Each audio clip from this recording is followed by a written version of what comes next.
మీ ఎలాంటి వ్యాపార ప్రకటనలకైనా వెంటనే మా ఛానల్ సంప్రదించండి. ప్రస్తుతం మనతో పాటు ప్రముఖ ఆధ్యాత్మికవేత్త, జ్యోతిష్య పండితులు బ్రహ్మశ్రీ సుభాష్ శర్మ గారు మనతో ఉన్నారు. గురువుగారితో మాట్లాడేద్దాం. నమస్కారం గురుగారు. శ్రీమాత్రే నమః అండి. గురుగారు, ఉగాది రాశి ఫలితాలు చర్చించుకుందాం. శ్రీ పరాభవ నామ సంవత్సరంగా పిలువబడుతుంది ఈసారి. సో దీనిలో భాగంగా ముందుగా మేషరాశి వారి పరిస్థితి ఏంటి? ఈ సంవత్సరం మొత్తం ఎటువంటి ఫలితాలు వేలుగా రాబోతున్నాయి గురుగారు? తప్పకుండా తెలియజేస్తాను. ముందుగా వీక్షిస్తున్న ప్రేక్షకులందరికీ శ్రీమాత్రే నమః, శ్రీ గురుభ్యో నమః. యాదేవి సర్వభూతేషు మాతృరూపేణ సంస్థిత. నమస్తస్సై నమస్తస్సై నమస్తస్సై నమో నమః. ముందుగా పరాభవ నామ సంవత్సరం. పరాభవము అని అంటే గనక ఏమిటి అంటే గనక దుఃఖము, కష్టము, అలాగే శ్రమ, ఇవన్నీ కూడా అధికంగా చేసేటటువంటిది పరాభవము అని దానికి అర్థము. అయితే ఈ పరాభవ నామ సంవత్సరం అనేటటువంటిది ప్రతి ఒక్కరికి, అంటే మనిషి యొక్క జీవితాన్ని మార్చేటటువంటి అద్భుతమైనటువంటి సంవత్సరంగాను, ప్రతి ఒక్కరూ ఒక గుణపాఠాన్ని నేర్చుకునేటటువంటి సంవత్సరంగాను ఈ సంవత్సరం అంతా ఉండబోతుంది. అంటే పరాభవం, ఒక మనిషికి కష్టము, నష్టము, బాధ విలువ తెలిస్తేనే ఫర్దర్గా సుఖము, అదృష్టం యొక్క విలువ అర్థమవుతుంది అని శాస్త్రం. అందుకే ఈ పరాభవ నామ సంవత్సరం మనిషి లెసన్స్ నేర్చుకుంటాడు, గుణపాఠాలు నేర్చుకుంటాడు. మంచివాడు, చెడ్డవాడు ఎవరు, ఏమిటి అనేటటువంటిది, మన జీవితంలో ముఖ్యమైనటువంటి వాడు ఎవరు, మనతో చేయూతనిచ్చేవాడు ఎవరు, మనల్ని కష్టపెట్టేవాడు, ఇవన్నీ కూడా తెలుసుకునేటటువంటి సంవత్సరము పరాభవ నామ సంవత్సరం. ఈ పరాభవ నామ సంవత్సరంలో కష్టము, బాధ, దుఃఖములు ప్రతి ఒక్కరికి ఎదురవుతాయి. ఎదురు కానటువంటి వ్యక్తి సృష్టిలో ఎవరూ కూడా లేరు. పుట్టిన ప్రతి జీవి కూడా కష్టము, సుఖము, బాధ అనేటటువంటి ఈ సంవత్సరం ఎదురయ్యి తరువాతి కాలంలో వాడు గుణపాఠాన్ని నేర్చుకొని తరువాతి కాలం మంచిగా జరిగేటటువంటి అవకాశాలు ఏర్పడతాయి. ఇది పరాభవ నామ సంవత్సరం యొక్క ప్రధానమైనటువంటి అర్థం. మొట్టమొదటిగా చూసుకుంటే మేషరాశి. మేషరాశి వారికి గనక చూసుకున్నట్టయితే ఈ సంవత్సరము మేషరాశి వారి యొక్క స్వభావం ముందుగా చెప్తా. మేషరాశి వారు అభిమానవంతులు అవుతూ ఉంటారు. ఇప్పుడు కూడా అభిమానంగా ఉంటూ ఉంటారు. తీవ్ర కోపము, ఆలోచన, తక్కువ పని చేస్తూ ఉంటారు. అలాగే పనుల యందు ఆలస్యము. వీళ్ళు చేసే పని తక్కువ ఉంటుంది, కానీ ఎదుటివారి ఆలస్యం చేస్తే మాత్రం సహించలేరు. అలాగే ఇతరులకు లొంగి ఉండరు. ఎప్పుడూ కూడా ఇతరుల దగ్గర లొంగి ఉండడం కానీ, వాళ్ళ దగ్గర వంగి ఉండడం కానీ వీళ్ళకు చేత కాదు. అలాగే ప్రక్కవారి విషయము పట్టించుకోరు. ఎప్పుడైనా వీళ్ళ సొంత విషయమే ఆలోచిస్తారు కానీ పక్కవారి విషయం పట్టించుకోరు. అలాగే ఎవరైనా ఎక్కువగా పొగిడారనుకోండి, తొందరగా లొంగిపోయి వాళ్ళ కోసం ఏదంటే చేసేస్తూ ఉంటారు. అంటే పొగడతకు లొంగేటటువంటి వ్యక్తులు మేషరాశి వారు అని అర్థం. అలాగే ముఖ్యంగా వీళ్ళు చిన్నతనం నుంచే అనేక కష్టాలు పడుతూ ఉంటారు. అలాగే కష్టపడి పైకి వచ్చేటటువంటి స్వభావం మేషరాశి వారికి ఎక్కువగా ఉంటుంది. అలాగే ముక్కుసూటిగా మాట్లాడేటటువంటి వ్యక్తులు, ఎవరు ఏదనుకున్నా సరే మన మనసులో ఉన్న మాట నిక్కచ్చిగా చెప్పేటటువంటి వ్యక్తులు అని చెప్పుకోవచ్చు. అలాగే నిర్మోహమాటంగా మాట్లాడతారు. ఎవరికి భయపడకుండా ఉంటూ ఉంటారు. ధైర్యము, సాహసం ఇవి చాలా ఎక్కువగా ఉంటూ ఉంటాయి. అలాగే వీళ్ళకు స్వంత అభిప్రాయాలే ఎక్కువగా ఉంటూ ఉంటాయి. సహనము, ఓర్పు, వినయము, లౌకిక జ్ఞానము, ఆలోచన పరులు ఎక్కువగా ఈ యొక్క మేషరాశి వారు ఎక్కువగా ఉండేటటువంటి స్వభావం కలిగినటువంటి వారు. ఇక విషయంలోకి వస్తే ఈ సంవత్సరము గురువు ఎప్పుడైతే ఒక రాశి నుంచి ఇంకో రాశికి మార్పు చెందుతాడో అప్పుడే మనకు జాతకంలో ఫలితాలన్నీ కూడా మార్పు చెందుతాయి. ఈ ఉగాది మనకు మార్చి నెలలో రాబోతుంది. కానీ మనకు గురువు మారేటటువంటి సమయం ఎప్పుడు అంటే జూన్ 1వ తారీఖు రోజున గురువు మిథునంలో నుండి కర్కాటకంలోకి అడుగు పెడతాడు. కాబట్టి ఈ మార్చ్ 3 నెలలు, అంటే మార్చ్, ఏప్రిల్, మే, జూన్, ఈ 3 నెలలు మాత్రం యథావిధిగా వాళ్ళ యొక్క జాతక పరిస్థితులు ఈ సంవత్సరం ఎలాగున్నాయో అదే రకంగా ఉంటాయి. మార్పు చెందేటటువంటిది ఎప్పుడు అంటే 1వ తారీఖు 6వ నెల 2026వ తారీఖు రోజున వీళ్ళ జాతకం, అంటే మేషరాశి వారి యొక్క జాతకంలో మార్పులు అనేటటువంటివి జరుగుతాయి. ముఖ్యంగా ఇప్పుడు గురువు తృతీయ స్థానంలో, అంటే 3వ స్థానంలో సంచరిస్తూ ఉన్నాడు. దీని కారణం చేత వివాహాది శుభకార్యాలు చేస్తూ ఉంటారు. నూతన గృహాలు కొనుక్కుంటుంటారు. ఈ ఫలితాలు 3 నెలలకు మాత్రం వర్తిస్తూ ఉంటాయి. ఈ 3 నెలల లోపల మీరు అనుకున్న పనులన్నీ సాధించుకోవాలి. ఇల్లు కట్టుకోవడం కావచ్చు, గృహప్రవేశం లాంటివి కావచ్చు, బంగారం కొనుగోలు చేసుకోవడం కావచ్చు, అప్పులు తీర్చుకోవడం కావచ్చు, ఇలాంటివన్నీ కూడా ఈ 3 నెలల్లో కంప్లీట్ చేసేసుకోవాలి. గురుగారు, మనకి ఉగాది పచ్చడిలో 6 రుచులు ఉంటాయి కదా, ఆ రుచుల్లో ఏ రుచి వీళ్ళకి ఎక్కువగా తగులుద్ది అంటారు ఈ సంవత్సరం ప్రత్యేక? ఈ చేదు అనుభవమేనండి. ఎందుకు అని అంటే గనక విషయము, ఈ సాడేసాతి శని అనేటటువంటి మనిషిని అనేక కష్టాల పాలు చేస్తుంది. ఇంకోటి ఏంటి అంటే ఇప్పుడు తృతీయ స్థానంలో గురువు సంచరిస్తున్నాడు కాబట్టి ఒక 3 నెలలు అదృష్టము అని చెప్పుకోవచ్చు.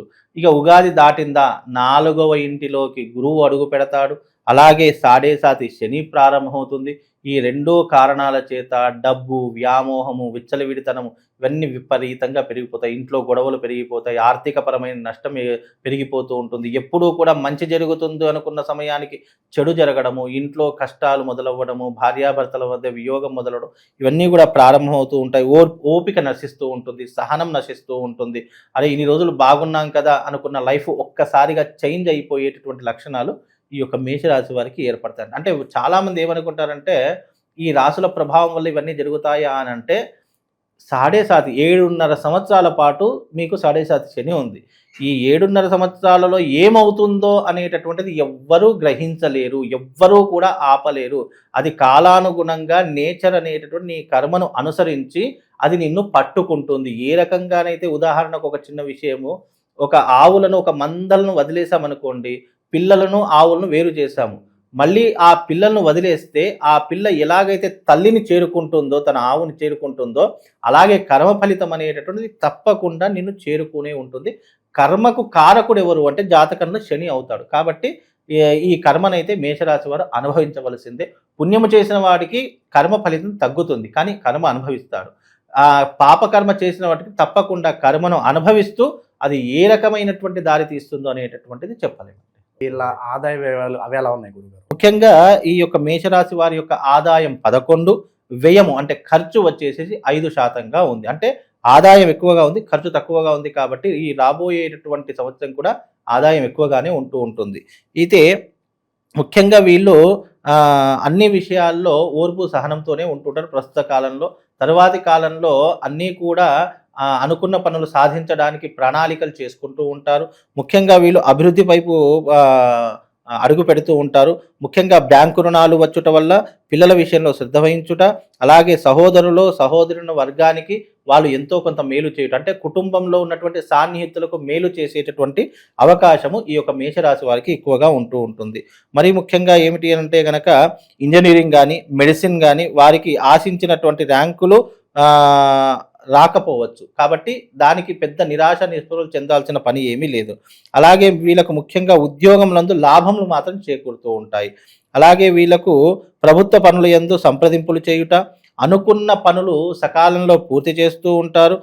అలాగే ముఖ్యంగా వీళ్ళకు సంఘం నందు గౌరవము, మర్యాదలు విపరీతంగా పెరిగేటటువంటి అవకాశాలు కలుగుతూ ఉంటాయి. సంతాన ప్రాప్తి కలుగుతుంది. ఆస్తుల విషయాల్లో కాస్త ఆలస్యం అయినప్పటికీ కూడా ఎంతో కొంత వీళ్ళకు ఒక మంచి అనుభవం అనేటటువంటిది అయితే ఏర్పడుతుంది. అంటే ఒక ఆస్తులు ఎవరి దగ్గర నుంచి రావాలన్నా, లేదా అప్పులు ఎవరి దగ్గర తీరాలన్నా, లేదు అని అంటే డబ్బులు వీళ్ళకు రావాల్సినది ఉన్నా కాస్త ఆలస్యమైనప్పటికీ కూడా తిరిగి మళ్ళీ వచ్చే అవకాశం అయితే తప్పకుండా ఉంటుంది. కాకపోతే ఈ సంవత్సరము మేషరాశి వారికి 7.5 శని, ఏలినాటి శని ప్రభావం అనేటటువంటిది ఉంది. కాబట్టి ఆ ఏలినాటి శని ప్రభావం అనేటటువంటిది ఉండడం వల్ల కొన్ని కష్టాలు మొదలవుతాయి. అవి ఎలాంటి కష్టాలు అని అంటే గనక అధికమైనటువంటి కోపము, విపరీతంగా ప్రతి ఒక్క చిన్న విషయానికి కోపం వచ్చేస్తూ ఉంటుంది. అలాగే నమ్మిన వారి నుండి మోసము జరుగుట, ఎవరైతే వీళ్ళు గుడ్డిగా నమ్ముతారో వాళ్ళే వీళ్ళను మోసం చేసి పారిపోయేటటువంటి లక్షణాలు ఏర్పడుతూ ఉంటాయి. అలాగే కలహములు, గొడవలు విపరీతంగా జరుగుతూ ఉంటాయి. అలాగే విద్యాభంగము అంటే చదువులు మధ్యలోనే ఆగిపోవడము ఇలాంటివి ఎక్కువగా జరుగుతూ ఉంటాయి. అలాగే చేయు వృత్తుల యందు ఆటంకములు, ఏ పని చేసినా కూడా ప్రతి ఒక్క దాంట్లో ఆటంకములు మొదలవుతూ ఉంటాయి. ముఖ్యంగా సహాయం చేస్తే సహాయము అన్న విషయానికి వెళితే గనక వీళ్ళు మూర్ఖులవుతారు. కాబట్టి ఎవరి విషయంలో కలుగజేసుకుండా ఉండడం చాలా మంచిది. అలాగే అసందర్భ ప్రేలాపాలు అంటే అనవసరంగా ఎక్కువగా మాట్లాడడము, ఎదుటి వారి దగ్గర చులకన కావడము, వాళ్ళు అడగకపోయినా ప్రతి విషయంలో కలగజేసుకోవడము, వీళ్ళు చులకనగా అయిపోయేటటువంటి పరిస్థితులు వీళ్ళ జాతకంలో ఏర్పడుతూ ఉంటాయి. మితిమీరినటువంటి ఆత్మవిశ్వాసం వల్ల నష్టపోయేటటువంటి అవకాశము ఎక్కువగా ఉంటుంది. అంటే ప్రతి విషయాన్ని మితిమీరినటువంటి దాంతో ఆలోచన చేసి అన్నీ మిస్ఫైర్ అయ్యేటటువంటి అవకాశం ఉంటాయి. కాబట్టి కాస్త జాగ్రత్తగా ఉండాలండి. ఓకే, మరి ఈ సంవత్సరం అంతా చేసుకునే పరిహారాలు అంటే ఏం చెప్తారు గురుగారు? ముఖ్యంగా మేషరాశి వారు ఏదైనా పరిహారం చేసుకోవాలి అని అంటే కనుక వీళ్ళకు 7.5 శని నడుస్తుంది కాబట్టి తప్పకుండా తిలహోమ తంత్రము అనేటటువంటిది చేయించుకోవాలి. తిలహోమం అంటే శనికి సంబంధించినటువంటి ఉత్కృష్టమైనటువంటి తాంత్రిక విధానంలో హోమం ఇది. ఈ హోమం చేయడం వల్ల సాడేసాతి శని తగ్గేటటువంటి అవకాశం ఉంటుంది, అపాయాలు దాటిపోయేటటువంటి అవకాశం ఉంటుంది, వీళ్ళకు ఉన్నటువంటి నెగిటివిటీని తగ్గించుకునే అవకాశం ఏర్పడుతూ ఉంటుంది. అలాగే వీళ్ళకి ఏమిటి అంటే ఈ యొక్క హోమం వల్ల కొంతవరకు మేలు జరిగి ఉపశమనం కలిగేటటువంటి అవకాశము ఈ మేషరాశి వారికి కలుగుతుంది. ఓవరాల్గా శ్రీ పరాభవ నామ సంవత్సరంలో మేషరాశి వాళ్ళందరికీ ఏ విధంగా ఉంటుందో అద్భుతంగా వివరించారు. ధన్యవాదాలు. శ్రీమాత్రే.